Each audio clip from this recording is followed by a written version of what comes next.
Começamos mais um bloco e dessa vez aqui recebendo o deputado federal, vice-presidente do Congresso, deputado federal Marcelo Ramos. Muito obrigado, deputado. Obrigado, Álvaro. Obrigado, Paulo. É uma alegria estar aqui com vocês e boa noite aí a todos os ouvintes. Paulo. Deputado, nós falávamos no bloco anterior sobre a exploração de crianças, exploração sexual de crianças em terras indígenas e anomames por garimpeiros. O Globo publicou esse material agora há 2 dias e nós estamos repercutindo aqui com material local, inclusive com um repórter lá de Roraima falando sobre esse assunto. Nós sabemos que foi aprovado, o regime de urgência para um PL que autoriza a exploração de minérios em terras indígenas. Eu queria que o senhor falasse para a gente como é que está a situação desse projeto lá em Brasília. O governo encaminhou já faz algum tempo o projeto de lei número 191, que regulamenta a Constituição Federal. A Constituição Federal autoriza a exploração de mineração em terra indígena, mas ela remete para a lei ordinária a regulamentação. Então, só pode ter exploração depois que a lei ordinária for publicada. O governo federal encaminhou esse projeto de lei, que é muito ruim. O projeto de lei encaminhado pelo governo federal não é regulamentação de mineração em terra indígena. Ele é legalização de garimpo ilegal. Então, o texto do atual projeto é muito ruim, que é para a gente separar 2 coisas. Uma coisa é o projeto 91, a outra coisa é discutir a regulamentação de algo que a Constituição já autorizou. Coisas separadas.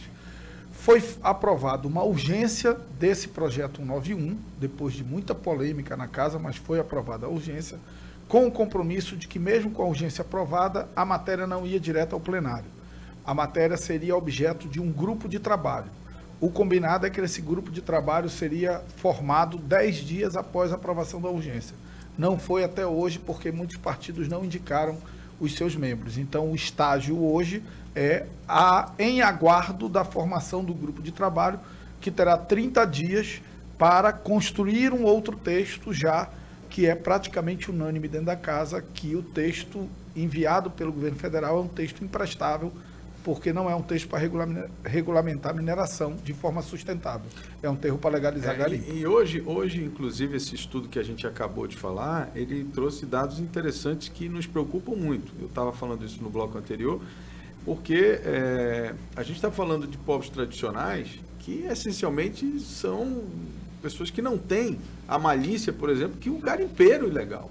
O garimpo é terra de droga, prostituição, etc. Tradicionalmente, eles só assim onde eles vão. E aí você bota essas pessoas atuando dentro de terras onde tem povos tradicionais que não têm a malícia que eles têm, dá o que esse relatório mostra, estupro de jovens indígenas, de crianças, etc. e tal. Então, quando o senhor coloca que o projeto ele não trata da mineração enquanto atividade econômica e tal, e sim de uma regulamentação de uma atividade que é predatória e que é descontrolada, e que a gente já tem vários problemas, isso é muito preocupante. Eu sempre digo, quando me perguntam sobre mineração em terra indígena, eu sempre respondo dizendo o seguinte: só acha que não tem mineração em terra indígena quem não vive na Amazônia. Exato. Porque na Amazônia nós temos mineração em terra indígena, agressiva do ponto de vista fundiário, conflituosa com as populações tradicionais, sem recolher nenhum tributo, sem reverter nenhuma riqueza para essas populações tradicionais. A pergunta é, do jeito que está, não está bom para ninguém.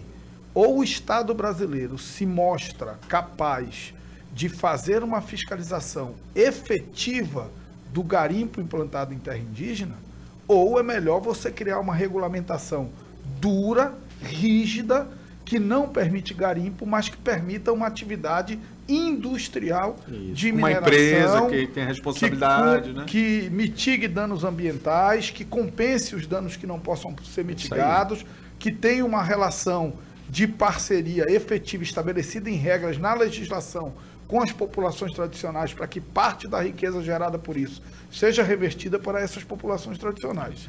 Eu gosto muito de citar o exemplo daquelas balsas que foram queimadas quando as balsas chegaram perto de altazes e chegaram perto dos olhos das pessoas.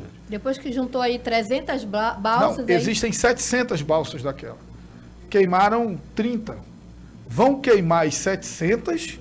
ou vão regulamentar para que a gente tenha uma mineração não exportada por não executada por garimpeiros, mas executada de uma forma legal, organizada. Recolhe imposto, né? Então, esse é o problema. Sim. Nós temos hoje, queimou 30, se tem 700, continuaram 670. Né? Inclusive, temos até que acompanhar esse caso, saber como é que está a situação lá. O que eu acho interessante é que a gente conversava de manhã sobre essas atividades da região, e assim, me parece que falta uma legislação específica para a gente organizar. Por que a dificuldade da gente organizar isso? Nós temos vamos pegar um exemplo concreto. Nós temos uma empresa, uma grande multinacional, tentando explorar potássio ali na área de Autazes. Perfeito. Certo? Pedindo autorização da justiça, fazendo audiências públicas com as comunidades indígenas, cumprindo todas as regras da legislação. Eles não conseguem, mas o garimpeiro está lá. Mas a gente já, inclusive, trabalhou esse material aqui e uma das questões está relacionada a uma recomendação do Ministério Público Federal, e aí a gente precisa entender melhor. Parece que eles não se ajustaram em questões relacionadas aí às populações tradicionais, os impactos sociais, e aí a gente não conseguiu depois falar com a empresa para ter o retorno, né, Álvaro? Eu conheço bem isso porque tenho acompanhado um pouco. O que aconteceu? A empresa pediu autorização para fazer mineração em toda a sua área. Parte da área estava dentro de terra indígena e parte estava fora. Quando identificaram que parte estava dentro, eles abriram mão da parte que estava dentro e pediram a licença, né? Só da parte que estava fora. Para não atrasar. Só que a Convenção 169, se eu não me engano, que é um tratado internacional que o Brasil é signatário, diz que as populações indígenas têm que ser consultadas mesmo quando a mineração estiver até 10 quilômetros da margem da área demarcada. Então, não está dentro de terra indígena, mas está 10 quilômetros dentro da área demarcada. Precisava ouvir as populações indígenas. A juíza desse caso é a doutora Jaisa. Sim. A doutora Jaisa mandou fazer as consultas. Veio a pandemia. A pandemia suspendeu as consultas porque você não podia ter aglomeração. Mas está lá, o processo está correndo. O que eu quero dizer é que enquanto alguém que quer fazer uma mineração sustentável e dentro das regras vai tentando cumprir todas as etapas, quem está na ilegalidade vai lá, explora e pronto. Sim, mas enfim, agora a empresa precisa estar ouvindo os indígenas, os povos que estão próximos à área e seguir a lei normal. Agora, deputado, deixa eu lhe perguntar como é que está essa questão, insistindo ainda na questão do PL. Como que a população pode participar? Isso eu tenho recebido, acabei de receber agora perguntas de jornalistas que estão nos acompanhando. Como que a população pode participar para, o que eu acho quase impossível, né? Porque com o Bolsonaro tendo a maioria ali, para impedir que esse PL seja aprovado? Olha, eu vou emitir minha opinião com a clareza e com a verdade, mesmo quando ela é contestável, que eu sempre executo as minhas funções públicas.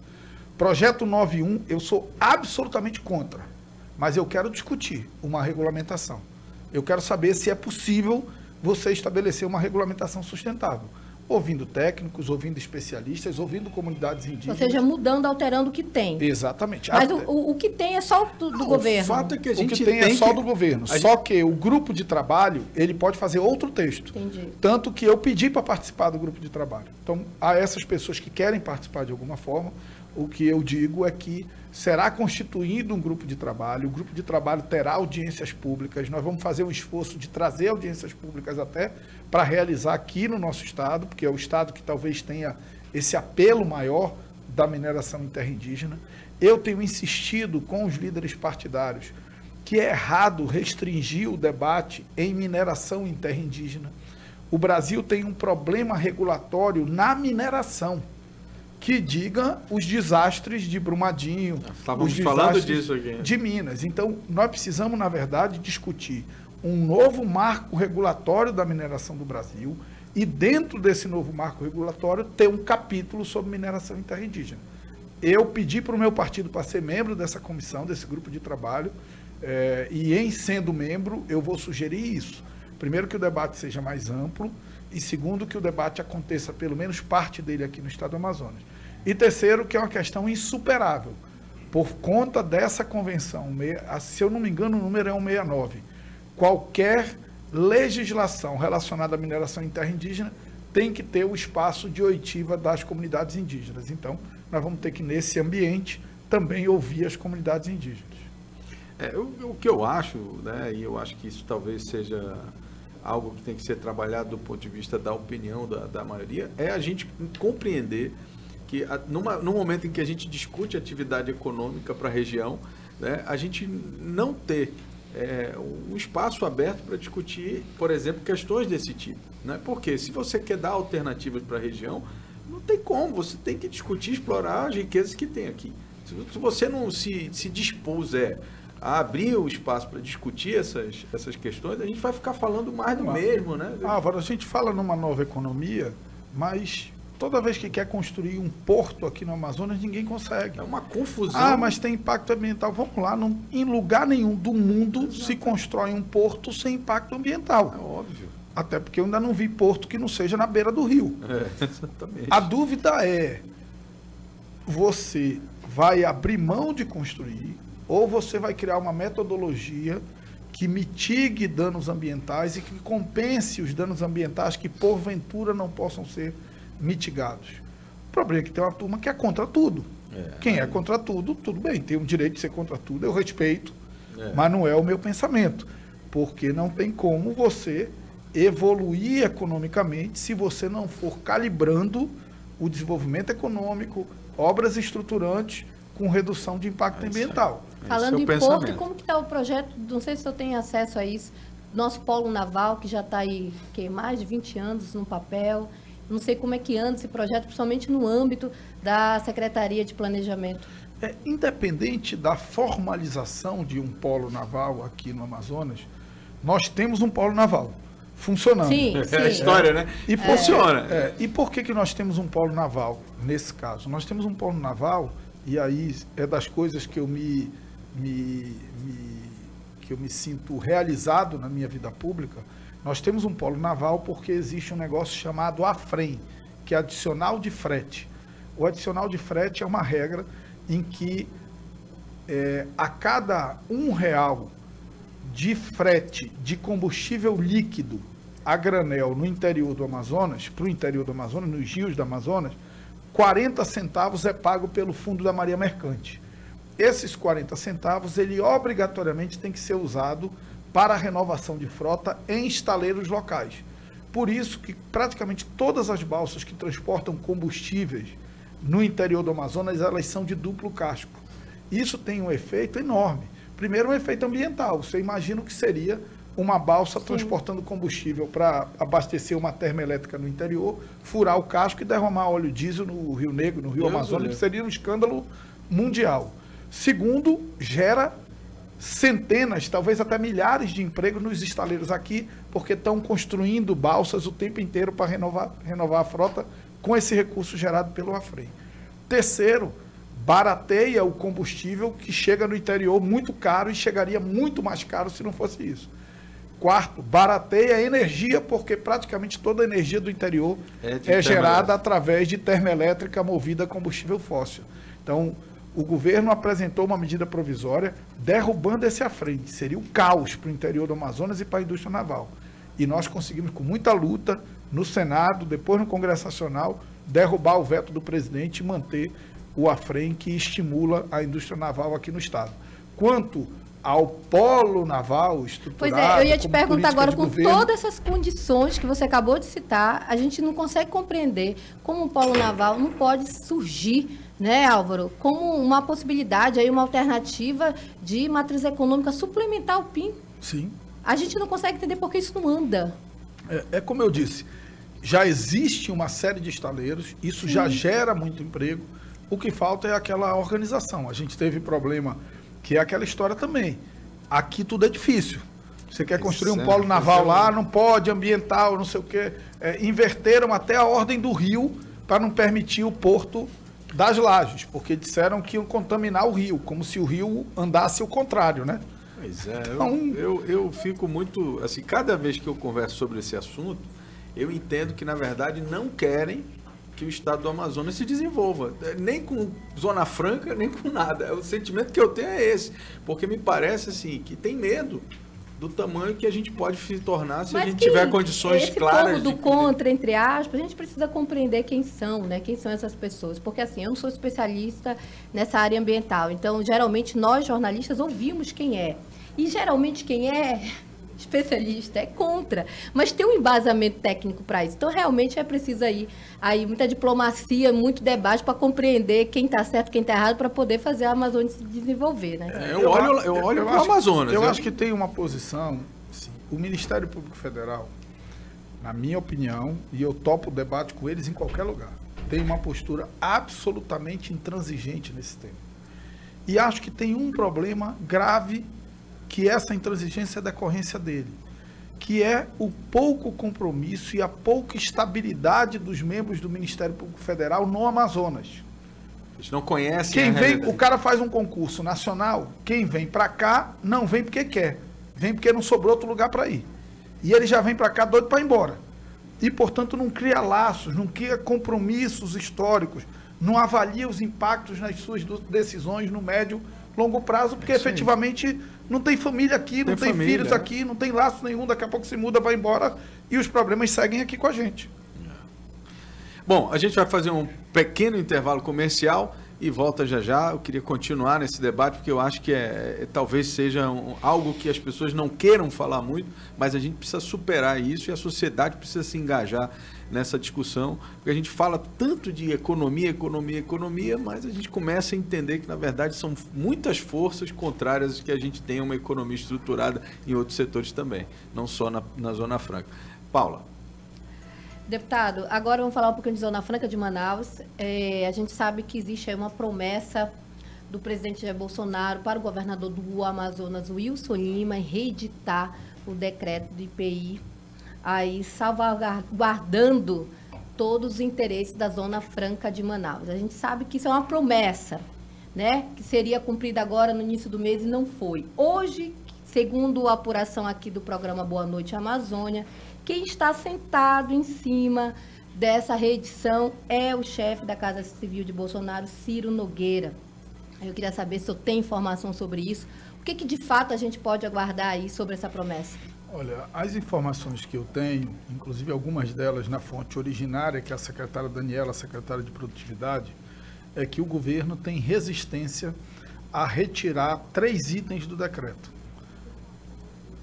Concentrado de refrigerante, que só é produzido aqui em Manaus. Qualquer refrigerante consumido no Brasil inteiro, o concentrado saiu daqui, o xarope do refrigerante.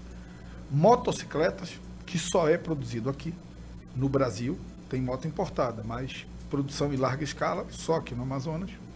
E bens de informática, que aí sim é produzido tanto dentro como fora da Zona Franca, tanto que existem 2 leis de informática. A lei de informática da Zona Franca e a lei de informática de fora da Zona Franca de Manaus. Se excluir esses 3 itens, é o mesmo que acabar com a Zona Franca.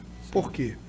Concentrado e bens de informática foram os itens que alavancaram o crescimento da produção e da renda da Zona Franca no primeiro trimestre desse ano. E concentrado em motocicleta representa 75% dos empregos gerados aqui. Então você atira nos empregos e na economia. Você atira nos dois lados. Portanto, nós não podemos aceitar um decreto que exclua nenhum desses 3 itens, menos ainda os 3. O inusitado é a justificativa para a exclusão dos 3. O concentrado, a Folha de São Paulo publicou anteontem, salvo engano, que era para retaliar a mim e ao senador Omar. Isso é uma molecagem tão grande que eu prefiro acreditar que é brincadeira, que não é sério. Eu prefiro acreditar que isso não vai acontecer. Porque, na verdade, claro que nos retalia como amazonense. Nós vivemos aqui, temos filhos aqui, mas vai retaliar muito mais o operário da fábrica, a cozinheira da cozinha do distrito, o motorista do ônibus que leva o operário, a auxiliar de serviços gerais que recebe um salário mínimo e com aquilo sustenta a sua família. Em relação à moto, também o argumento é inusitado. É de que o presidente Bolsonaro quer fazer um gesto para esse pessoal que faz motociata com ele aí, Brasil afora. E por que esse gesto, Álvaro e Paula? Se no Brasil não produz moto fora da Zona Franca? Porque muita dessa turma compra moto importada. Então, o nosso problema não é nem a competição da Zona Franca No caso do com a moto de fora. É da Zona Franca com a moto importada. Por quê? Ato contínuo a redução de 25% do IPI, o governo que já tinha reduzido 10% do II, do imposto de importação, reduziu mais 10%. Então, a moto importada está entrando com menos 25% de IPI e menos 20% de imposto de importação. Considerando que o Amazonas, a Zona Franca produz 1 milhão de motos por ano, a China produz 30 milhões. Na escala é absolutamente impossível competir se você não tiver uma barreira comercial. Já a lei de informática tem uma questão técnica. Como produz dentro e fora da Zona Franca, e como ele também reduziu em 10% o imposto de importação, você vai tornar, mesmo quem produz fora, não competitivo com quem importa. Ah, mas não é melhor importar? Não, porque se você importa o produto pronto, você não gera emprego nenhum aqui.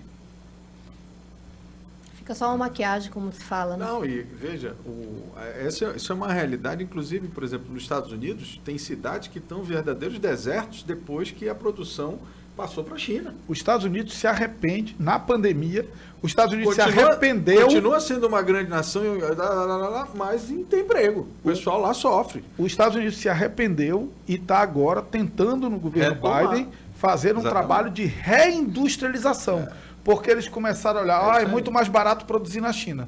Transfere toda a planta industrial dos Estados Unidos para a China.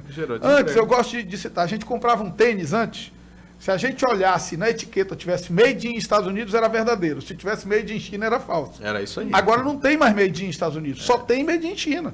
Porque eles transferiram para lá toda a planta industrial.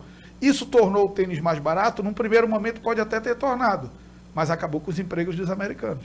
E transferiu para a China. Agora, deputado, de forma prática, de qual é a maneira que existe aí para combater essa personificação da gestão pública que faz o presidente? Né? A gente percebe uma Federação das Indústrias do Amazonas muito calada, né? A gente tem buscado, inclusive, informações lá e não tem obtido.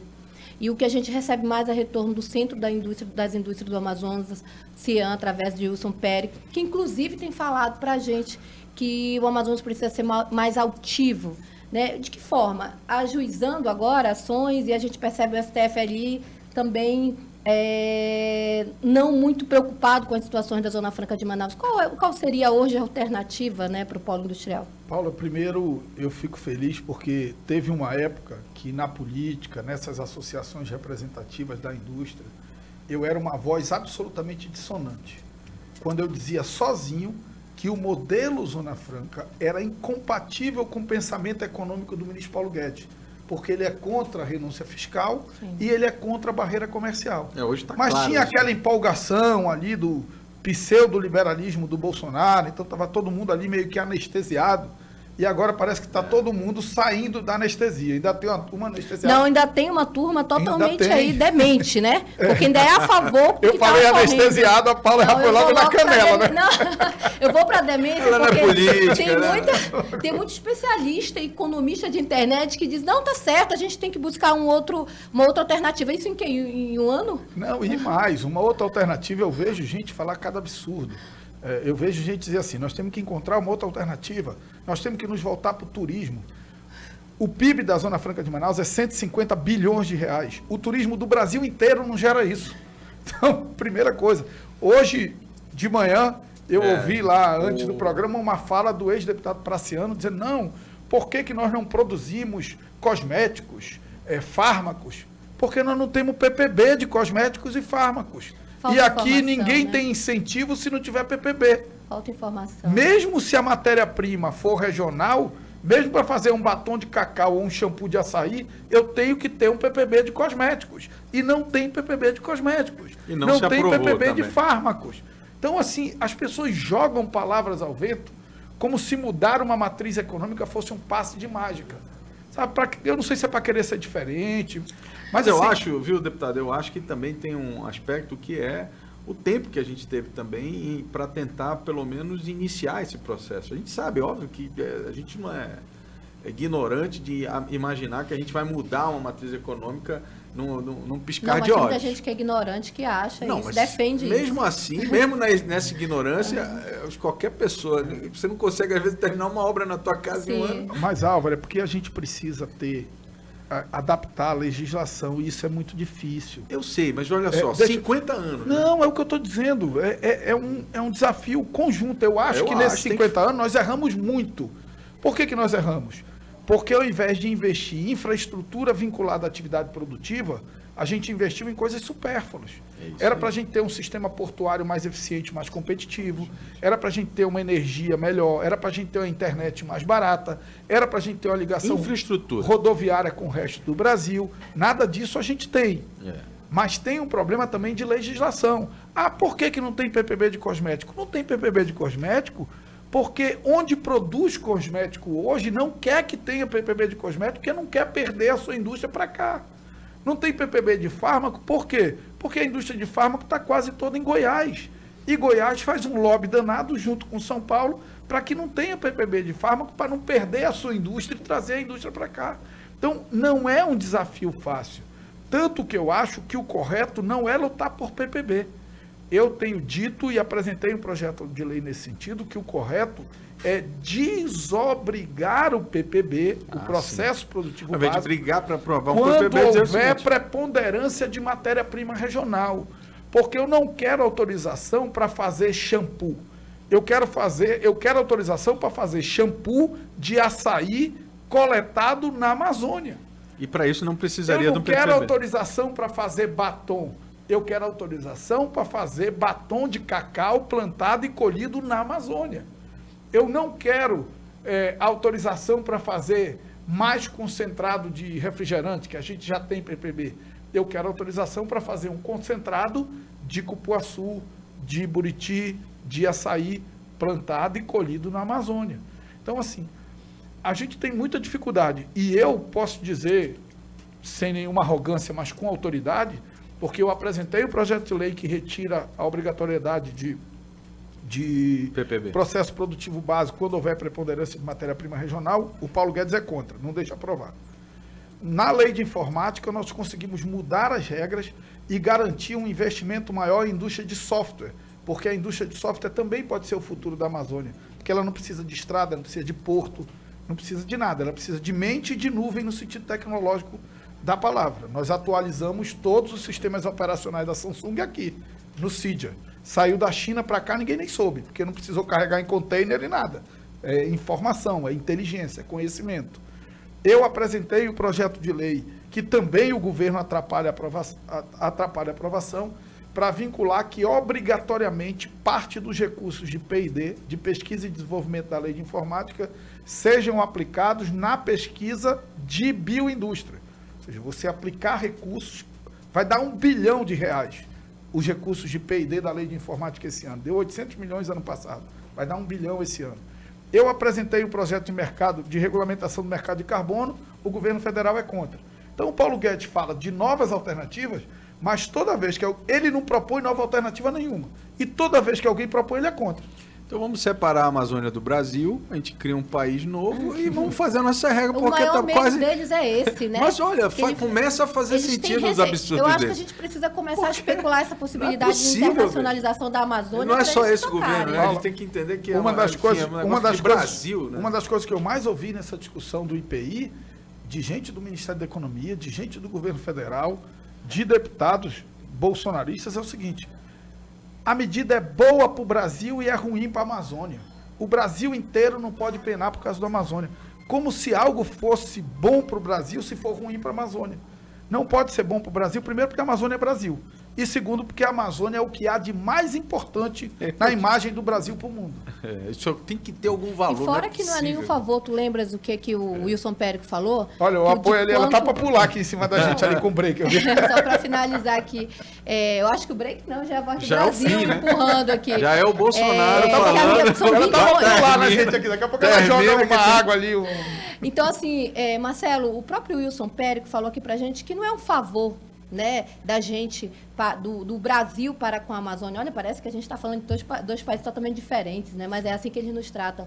Que a gente colabora com bilhões anualmente, então não faz sentido isso. A gente paga mais de tributos federais, mesmo com as isenções da Zona Franca, do que recebe de repasses da União. Então essa conta é favorável a nós. A gente está ajudando, inclusive, outros estados. Não, né? a gente Porque está hoje- ajudando o Rio de Janeiro, que quebrou, Sim. Minas Gerais, que quebrou, Rio Grande do Sul, que quebrou, e nós nunca quebramos. Isso tem que ser Nunca dito. pedimos socorro da União. Isso tem que ser Sempre dito tivemos lá no nossas Congresso, contas eu internas. acho. A gente tem fa- que dizer lá não, na tribuna mas, essas coisas. eles até têm que falado muito, a própria bancada tem atuado muito. Agora a gente não consegue compreender esse boicote, né? E a gente percebe Pô, mas muito é terrível, rapaz, que isso. parece ser realmente pessoal, né? A gente infelizmente percebe que é pessoal. Bom, Paulo, eu vou ter que lhe cortar, tá bom? Olha, o Álvaro, ele é conhecido por sempre cortar Então agora eu mulheres tô aqui. pedindo Já vai virar machismo agora. Não, eu acuso ele Não, todos mas os como dias. quem está nos cortando é uma mulher, Que é a nossa então produtora. não pode ser acusado Vamos lá, de senão a Voz do feminicídio. Brasil vai nos Muito bem, eu multar. queria agradecer a participação do Marcelo aqui, desejar aqui uma ótima noite a todos vocês que estão nos acompanhando.